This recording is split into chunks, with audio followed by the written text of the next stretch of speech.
Hey guys, it's Alex from 7th Hour Films. Finally, after all this time, bringing you my Dragon Ball GT review. I meant to do this probably about a month back at this point, but life kept getting in the way, and yeah. But I'm going to do this now. Originally I was going to split this into multiple videos, but, sorry, I'm just cracking my knuckles. But because of how long it took me to actually get to this point, we're just going to go through all of these in... we're going to go through the whole show in one video. It's a short show, so don't worry. So yeah, let's just get started.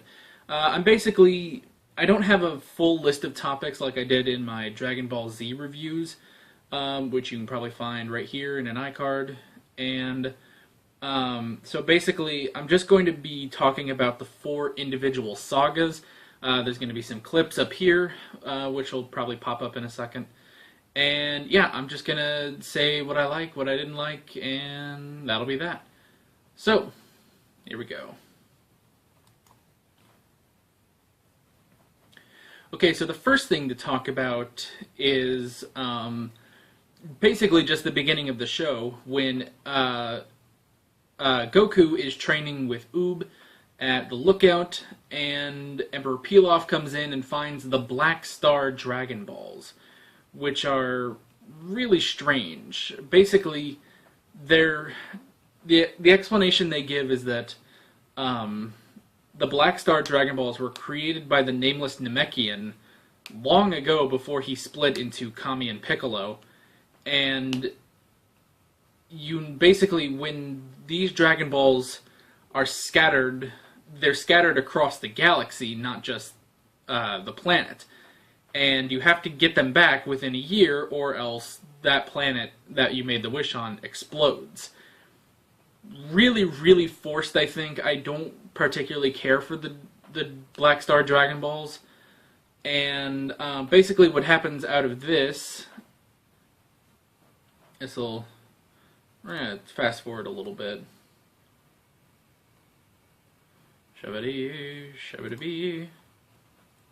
So basically, Goku comes in and he basically comes in to stop Pilaf again, and Pilaf basically says, I wish you were a child again, because then I could deal with you, which is crap. He's never been able to deal with Goku, but that counts as a wish because of the way he said it. So, as you can see, Goku is turned into a child.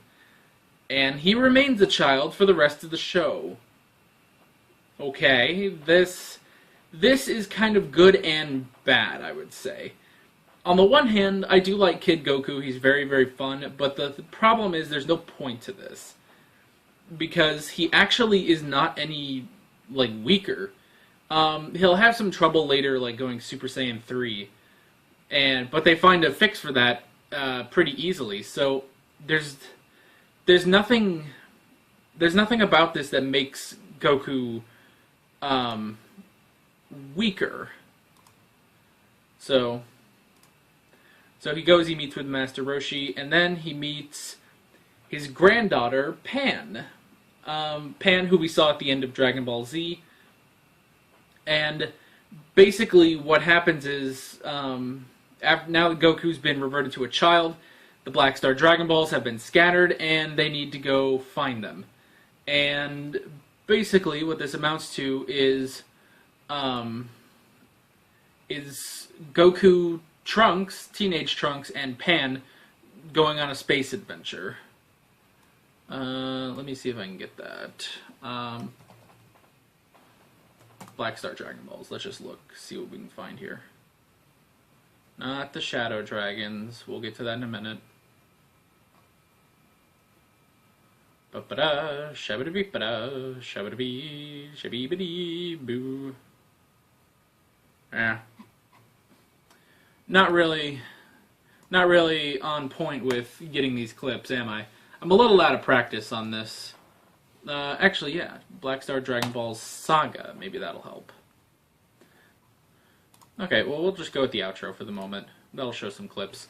So, yeah, so these 3 go on an adventure to find the Dragon Balls, and it's okay. I think because basically what they wanted to do was they wanted to go back to the original feel of Dragon Ball. They were kind of taking a step away from Z, going back to the adventure from the original series.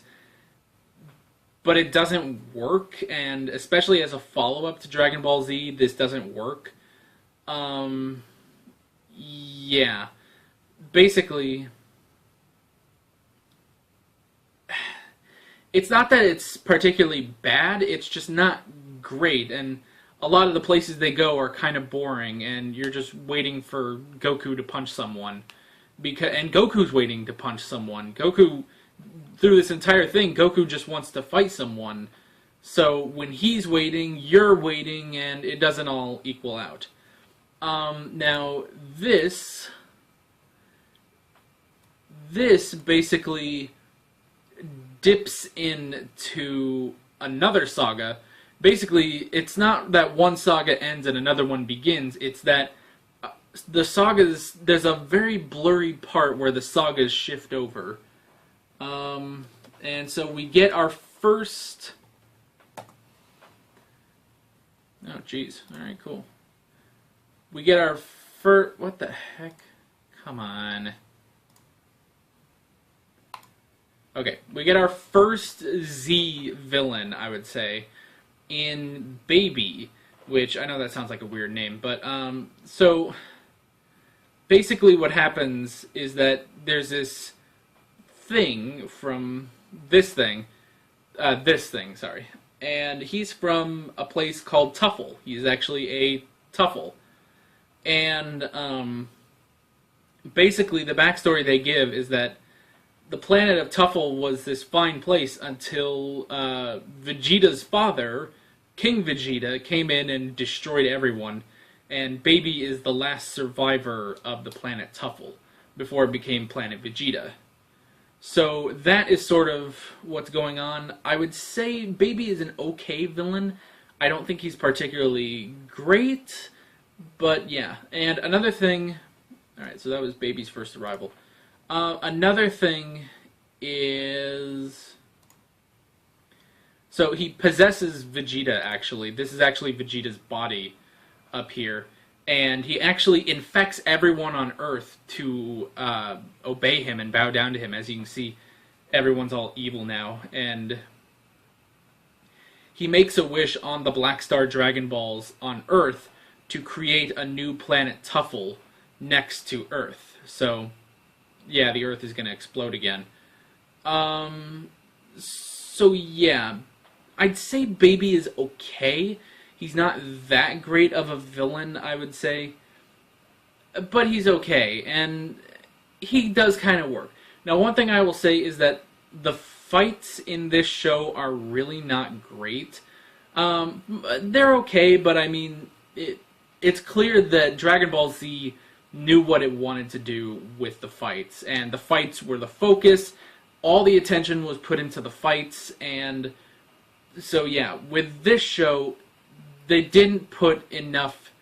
I feel like all the focus was split to where basically when they did have to get to a fight, they weren't really prepared to do it. So yeah. And by the way, there's a whole lot of stuff I'm skipping over, like stuff about Pan and stuff like Oob and stuff like that. I'm skipping over a lot of stuff so that we can just kind of get through this. I'm just going to give you my general thoughts on GT, basically. So yeah.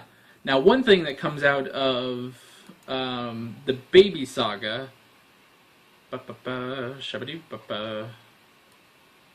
I can find it, give me a second.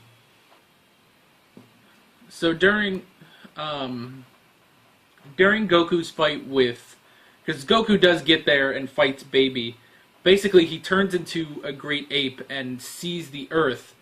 And this does have an effect on him to where basically he becomes... and this is a whole long, weird animation. He becomes this. It's gonna take a second to pan up there. Heh, pan. Yeah. Basically, now we get Super Saiyan 4. This guy, Super Saiyan 4 Goku. And I will say, I really like the Super Saiyan 4 transformation. It's really, really cool. And actually, so you can tell he's actually his adult body again. Well, Goku is still technically a kid, but they kind of, I don't know if they really explain it, but the logic is that Super Saiyan 4 is so powerful that it can overwrite Shenron and the wish made on Shenron. However, if he ever leaves Super Saiyan 4, he does turn back into a kid. So the only way he can be an adult now is to be Super Saiyan 4. So yeah, he's doing all this stuff, and then we get the fight with Baby. Oh yeah, he's checking himself out. He looks awesome. Yeah, Goku kills Baby, I guess. So everyone is saved, by the way, because of some, like, water at the lookout. I don't remember exactly what. And we basically get Goku versus Baby, and it is decently epic, but I will say it's very slow.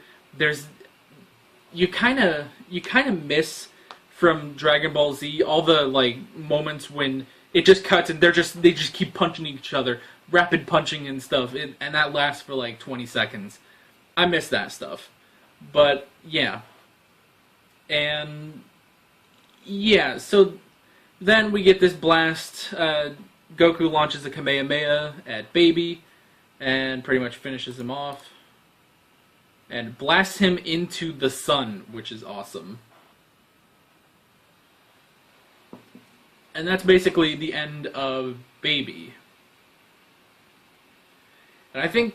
No, I don't think that's the end of Vegeta. I think he got out of Vegeta. So then we have...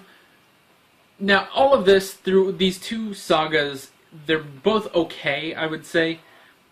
They're okay, they're good, I liked them, I enjoyed them, but they weren't great. They weren't like Dragon Ball Z. And then... Skipping ahead a little bit in the fight, but we get... Super Android 17, and this is pretty bad.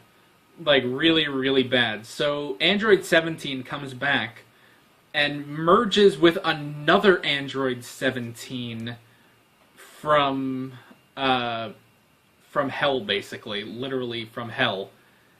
And so he becomes Super Android 17, and somehow that's more powerful than Super Saiyan 4, and we just get this bad... It's 7 episodes, which is great, but we get this bad arc about Android 17. It's not good. It's not clever writing. He's evil just to be evil, pretty much. He was, like, reprogrammed to be evil. Cell and Frieza come back at some point because Goku goes to hell, literally. Which, to the outside observer, might seem like a ridiculous thing for me to say, but Goku goes to hell. It happens like every episode. Don't worry about it. So, yeah, they defeat Android 17, and it's just bad. Luckily, it's the shortest arc, but yeah. I'd say the only plus is that Android 18 comes back, and she kicks some ass, which is good. It's always good for... It's always nice to see 18 kick ass, but that's about it. Yeah, I'm not going to talk anymore about that. So then, after that, we get the Shadow Dragon arc. The Shadow Dragon saga. So, basically what this is that they get the original Dragon Balls back, and when they try to make a wish, all the Dragon Balls are actually cracked, and instead of normal Shenron coming out, this guy comes out, this sort of dark Shenron. And basically what they figure out is that when you make a wish on the Dragon Balls, it creates a positive energy, but it also creates negative energy. And each ball stores a specific amount of negative energy. And now the thing is, it disperses over time. All the negative energy disperses over time until until basically the Dragon Balls are clear again. The problem with that is that that takes several hundred years to do. And the Dragon Balls are used all the time, mostly because of Bulma's Dragon Radar, making it really, really easy to find the Dragon Balls. So from this, basically, I think the 7 Dragon Balls break, kind of, and we get 7 Shadow Dragons. Each of them is different from the other, and they all want to kill Goku, basically, and destroy the world. So, yeah. Now, a couple of them are not really powerful. They're kind of the joke starter dragons. But then once we start getting into the later dragons, then they start getting like powerful, and until we finally get to Omega Shenron. And with this, they figure out how to get Vegeta Super Saiyan 4, which is kind of cool. I haven't really talked about Vegeta in this video, but that's alright. And so we have Omega Shenron, who basically like absorbs all the other Dragon Balls, because each dragon has their own Dragon Ball, and if you defeat the dragon, it purifies the Dragon Ball. And so at a point, they pretty much have all the Dragon Balls except the last one, which is given to Sin Shenron, actually. And this guy, well, this is Omega Shenron. This is his full form. And basically, this one absorbs the other Dragon Balls and becomes like supremely powerful. And so we have Goku going Super Saiyan 4 at a point. I don't know if it's in this episode, but Goku goes Super Saiyan 4, and Vegeta also goes Super Saiyan 4, and then the two of them actually fuse. They fusion Ha into Gogeta, who may have been in a previous movie, but I haven't watched most of the movies, so I don't know. They kind of act like they haven't done this before, but basically, it's not just that they fuse into Gogeta, but they fuse into Super Saiyan 4 Gogeta. So he's incredibly powerful. And we get a decent fight. I will say that the fight with Omega Shenron is pretty cool. And I say it's not on the levels of the other, like the DBZ fights, but it's pretty good. It's pretty solid, and I like it. I'm saying pretty a lot, aren't I? Jeez. So yeah. So they defeat Omega Shenron, and everything is all, well and good. Yeah, it's probably the longest fight of the show versus Omega Shenron. But Omega Shenron is really cool. I really like him. Here, while I'm talking about him. I really do like Omega Shenron. I think he's a good villain. Of all the villains, he's definitely the best of GT. And he makes sense, because one thing I've had trouble with, and I'll be honest, I've already started watching Super because it's been a while since I finished GT. And I'll talk about this more in my Super review, which I'm going to try to break up between the different arcs. Is that the problem I find with Z is that it's hard to keep going with how powerful Goku gets.